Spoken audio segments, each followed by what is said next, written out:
What's poppin', y'all? Saberwolf94, and today we're visiting motherfucking good old Lycanroc GX in the deck I like to call Fast Deck. Basically, this is kind of a standard style fighting deck for the standard format. You aim to take advantage of strong energy, use some good fighting Pokemon that can do a lot of damage, preferably for cheap energy, and basically this is what this deck is. Now, unlike the other decks that run Buzzhole GX and Zygarde EX and mainly use this guy as a support guy, I'm kind of aiming to use this as the main attacker or just have a big focus as an attacker. Anyway, we're going to be using Dugtrio, as you guys can see too, but I run a 4-4 line for this guy. Uh, I want to attack with him. I think it's pretty good still. When he came out in Guardians Rising, doing Claw Slash 110 for 3, it was okay. It wasn't that bad with DC and shit. But it only took the next set to make this kind of obsolete. There's still a lot of GX Pokemon that can do this kind of damage, 110 for 3. But there's plenty of other ones that can do like 120, 130, or have additional effects. So Claw Slash isn't that great, super great, but you know we can still use strong energy. It's double colorless compatible. It's gonna be fast enough. A dangerous Rogue GX is a much better attack though. GX attack, very good. We want to use this to knock out basically anything. If my opponent has at least like 4 Pokemon out, I should be able to knock out anything. You know, with a strong energy or a choice band or what have you, should get the job done. Now, the beauty of this Pokemon and the benefit that we're going to have running so many of them is Bloodthirsty Eyes. This is a very good ability, as you guys know. It feels good when you use it and you do something significant, but it's always nasty against your opponent. And when it's done against you, you know, pulling shit is never fun for your opponent. But of course, it's powerful. That's why we're going to use it. This is as close to Lux Chomp kind of style it gets with this guy. Pulling anything I want can be pretty good. And we're going to be doing that a lot in this deck. And for its partner in crime, we're going to have Dugtrio here. This Pokemon is going to attack quickly with Earthquake, 1 for 60. I wish I had something like Donphan Prime, since that dude, man, even that older Pokemon had much more HP and good Pokebody with Exoskeleton. But Dugtrio is going to do the job here. 90 HP is pretty frail, but it still has some benefits. The benefit to this guy than Buzzhole GX is that we do more damage to the active, and that helps us set up 2-hit knockouts with this guy and Lycanroc, or maybe even another Dugtrio. With a strong energy, choice band, and what have you, you can do a lot of damage, and Regirock and shit. So that's one of the things. And the other thing is that this is a stage 1 regular Pokemon, so it's only going to give 1 prize. So it's pretty good. I thought about using, what's it called? The Chromominable. There's a fighting one, has a lot more HP and a stronger attack. But the side effect of its attack can be kind of shit.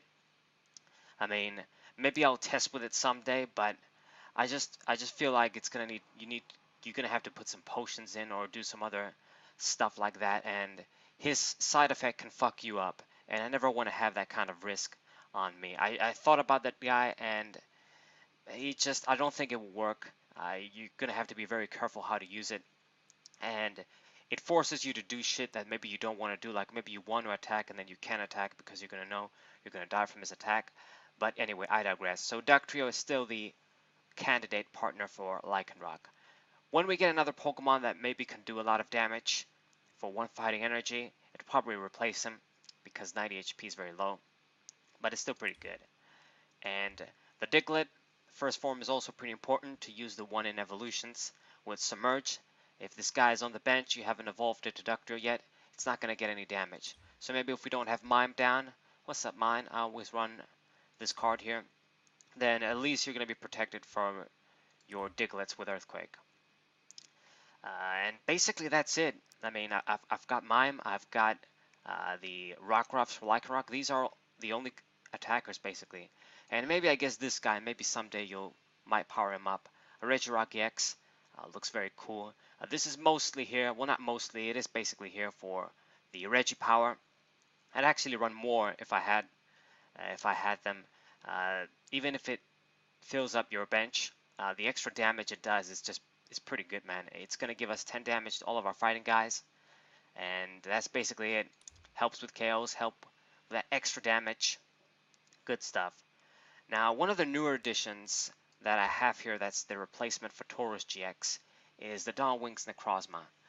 So this card is basically Keldeo, and it's not like I really wanted to have a way to have free retreat around the board. It's not like it's that necessary.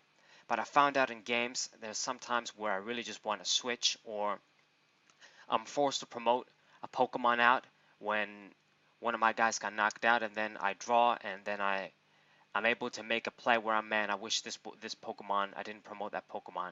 So this guy's going to fix that. We don't really need a Tauros GX to attack. Sometimes it helps since we have 4 DC in this deck too, but we don't really need him. I found out in most games I don't really need him. He just takes up space on the bench. At least with this guy on the bench, we can take advantage of invasion if I put a float stone on him and shit. And then the last guy is, of course, Tabular GX. It's going to give us that extra speed, grab us any supporter, good stuff. So yeah, basically this deck plays out kind of like the Buzzhole GX standard fighting deck, like maybe Landorus GX used to play. Maybe, I guess we didn't have some other stuff back then, but yeah. It's going to be more focus on Lycanroc GX here, and this Pokemon is still pretty good. You take advantage of bloodthirsty eyes all day, and you fuck motherfuckers up. Good shit. Now, for the trainers, I run some different stuff than I usually do in my other decks. Of course, there's going to be the standard skeleton stuff like the switch. It's got to be here. And then I also always have my 2 field blower. Very good cards. And I've got the fucking float stone. This time it's going to be 2 because we want to put 1 on the Dawnwinds Necrozma. Hopefully you manage to put at least 1 on it. Hopefully your opponent doesn't use field blow, or you just are able to take advantage of the effect at least once. That extra, like, not that extra, but that sort of board control with this Pokemon can really help, I think. So we're going to use that kind of strategy. But these are, I guess, the kind of standard stuff that I usually do with the 1 extra float stone. And the Professor's Letter, only 1 in this kind of a deck. It's not like it's Magnezone. We don't have that many basic energies anywhere. You got the 1 stretcher. It's going to recycle me something. Maybe get a Dugtrio, maybe get a Lycanroc, maybe get even Tapu Lele. If it dies somehow, we can use it as a supporter. Once again, pretty good. No Super Rod, there's no need. I think I should have enough of my guys to get the job done. A lot of Lycanrocs, a lot of Dugtrios. They should do the job. This deck is meant to be really fast, really put the pressure on your opponent. And games should be kind of quick. They shouldn't take too long, maybe. Now, for new stuff that are in here, the Energy Lotto. You don't see this in my other decks, but in this deck we have 8 special energies, so this is pretty good. It's going to help us grab the DCEs, strong energies. Good shit. Then I got the Timer Ball. This is another card that I don't really run a lot of the time, but in this case, we can't really run things like Evo Soda or just other ways to grab the Pokemon. This grabs it to the hand, so I can get the effect of Lycanroc if I want to. Dugtrio doesn't mind the Evo Soda, but I mean, just in the chance that I want to get Lycanroc, Timer Ball. And then we got 2 Ultra Balls. I don't want to put any more of these here. I mean, normally I'd run 1, but in this case, I bumped it up to 2. I think I had 2 in the older Fast Stick deck, maybe. But anyway, normally I run 1, and it's basically for Tapu Lele. Kind of acts like the computer search A-Spec for only Pokemon, because I don't really want to discard stuff. I don't have like spare energies to discard, and we're trying to grab them with things like Yveltal and whatnot. But it should be pretty good. Sometimes it doesn't matter if you ditch even significant stuff. If you want to get Lycanroc in a specific event, in a situation, and you really just want to see him, you know that, okay, I want to get this guy now, make this play, make this KO. It's pretty good. And Timer Ball is a coin flip, but on average it should get you at least one guy, I guess. We still got the Nest Ball. One of these pretty good. I don't run more. Maybe I should, because we run Brooklyn Hill as well. This stadium is going to grab me my fighting Pokemon pretty quickly. Good shit. And for the other stadium, Parallel City, this is for some disruption. It kind of seems like it messes up with the Lycanroc GX, and maybe it does, but I think the benefit is just it outweighs the side effect that it might fuck with Lycanroc. You play it right, it's only one card, and yeah, that's basically it. Okay, and that's basically the trainers. All that's left of the supporters. Oh, and the tools, of course. The offensive tools. We got 2 choice band. You can run 3 if you like, but I decided for the other option to put bodybuilding dumbbells. So this card is kind of cool because it helps both Lycanroc and Dugtrio.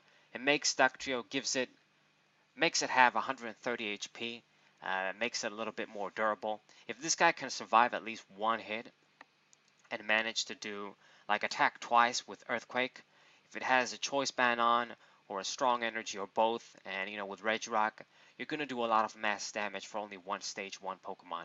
So your opponent really just has to knock this dude out in one hit. Otherwise, it can be kind of trouble, unless they heal and shit. But this is why I like the dumbbells. And on this guy as well, makes him 240. That's pretty good as well. Sometimes it can help.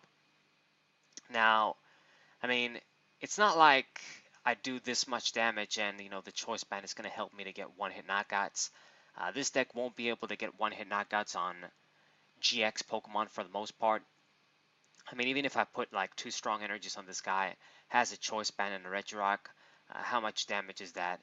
Let's see, 140, 180. I think it would be like 190 or some shit. Okay, so maybe close, but that's like one of the better scenarios still. So maybe like 170 HP, 180 HP Pokemon, we can get a knockout if we're lucky, but for the most part, you're aiming to 2-hit stuff with Dugtrio and shit. The only way you can get easy one-hit knockouts is with Dangerous Rogue GX, and you can only do this once. Alright, so for the supporters, you gotta run the Breejet. Good card, of course. It's gonna grab as basically anything. Good shit. I don't run any EXs and stuff, besides Regirock, I guess. But we can easily grab that guy with all the other methods. I run 2 Cynthia, very good supporter. As you guys know, 2 of her and 2 of N. I think it should be good. It's a good balance. Then I've got Lily. I don't know, maybe it's not like I have a million Ultra Balls and shit in this deck, but this card could still be kind of good, maybe. We got 2 Ultra Balls. I like playing this on the first turn and shit. It's still a good card. It's still a good card even in a deck like this that doesn't ditch billions of shits. I mean, we've got the Stadium, we've got Nespal, we've got a bunch of cards that are just gonna use them and then they get replaced with a Pokemon on the bench and shit. Give us an effect. Anyway. Alright. And then the rest, I guess, is the 3 Sycamore, kind of standard. Great card. 1 Skyla. Just 1. It's not like I'm looking for rare candies and certain significant items and shit in this deck. It's just mostly stuff that helps us set up and give us add-on damage. And the Kukui, I'm still running this card in this deck. I guess, I mean, that 20 extra might be good, just straight to draw. Yeah, this deck is slightly updated from the original Fast Deck version. I've played a bunch of games with this, of course, with this version, and it's okay. But maybe some cards like Lily for another Cynthia or N, or maybe getting rid of this guy wouldn't be bad. But this guy can be kind of handy, since we boost our damage a lot in this deck. Not bad. And the last thing is the energies. So 4 DCs and 4 strong energies. The strong energy, you gotta have it in this deck. It's basically what makes the deck a fighting deck. It's what makes fighting decks great. That 20 extra damage is very strong. This guy is going to be able to do 80 for 1 if you put a strong energy on. With a choice band is 110, and with the Regirock is 120. That's pretty good. That's pretty good. And for this guy, it helps this guy, of course, too. Help him out. And helps with the dangerous rogue GX as well. This attack, sometimes you want that extra 20 or something. This is why I say just only having 4 Pokemon. Maybe it's okay for your opponent. Because with the additional add-ons, maybe you can hit 240, 250 and shit, and knock out even Stage 2 GX Pokemon. And the DC is very important. It's basically for Lycanroc. What I aim with this deck is hopefully play first, or even if you don't, if you open with this guy, retreat to something, let's say like maybe Mime or one of the Diglets and stuff. But if I play first, I attach a Fighting Energy, then next turn I put the DC on, and you're ready to go. You're going to be able to use Bloodthirsty Eyes as well, and it's fast enough.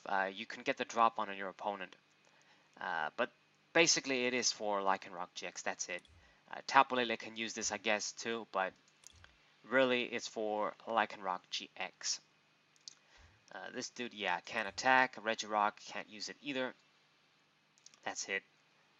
DCE, gotta have it. And for the last thing is 6 Fighting Energies. That's basically it. Regular Fighting Energies for the letter. It's 6 targets, should be okay. So one of the things that I gotta say talking about the energies, I've mentioned this in the original deck profile.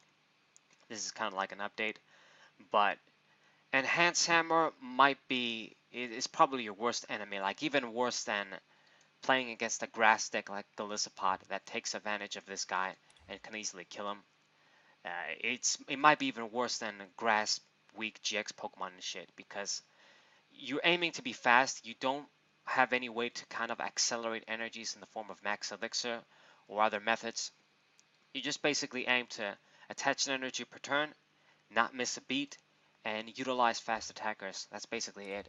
So if you play the strong energy and they enhance hammer you, you're in a pretty fucked up position. It really sucks. Like, just one enhance hammer can be game breaking. 2 enhance hammers and you've lost basically. So hopefully you don't go up against them. Now the good thing is, I suppose, is that if you're clever, you can kind of, play the strong energy, play it on the Dugtrio attack. Then if they enhance hammer, okay, you can attach next turn. You're not building your other guys on the bench this way, but it's something. And the DC, you don't really want to play it for no reason. You want to play it on the Lycanroc when you know you're going to attack with it. Use Claw Slash. But sometimes, if you have to attach it, you don't have anything else, you're going to attach it, hope for the best. So this is basically the deck, fast deck. Buzzhole GX, of course. If I had that guy, I would try it with this guy. Still run 4 of this guy, because I think it's good. But, I've explained the benefits of Dugtrio. Doing a lot of damage straight up to the active, and being a stage 1 Pokemon, can help. And only 1 retreat as well. I'm looking forward to better fighting Pokemon though that can function like this guy. This deck can be kind of good if it gets going, if they don't enhance hammer you and all that stuff. I haven't had any enhance hammer bad luck in all of my games so far, so that's pretty good. I don't want to jinx it, but yeah, this is the deck. It's pretty cool. It's pretty fun. You get to take advantage of Bloodthirsty Eyes. Use the cool Lycanroc GX, one of the cooler 7th generation Pokemon for sure, one of my favorites, along with Alolan Ninetales and some other Pokemon. But yeah, this is the deck. I'm going to show games, of course. Fast deck, standard fighting deck, and naturally, when we get Diancie Prism too, that can help a lot as well. That helps fighting Pokemon a lot, man. More Regirocks maybe, that would be cool. And you really just want to have a bunch of Rockruffs down on the bench so you can use Bloodthirsty Eye multiple times per game. But I think I would try to find a way to squeeze another Regirock in. That extra mass damage, man, is good. But hope you guys enjoyed. Hope you guys subscribe. Share this with your friends. Saberwolf94, and what's up?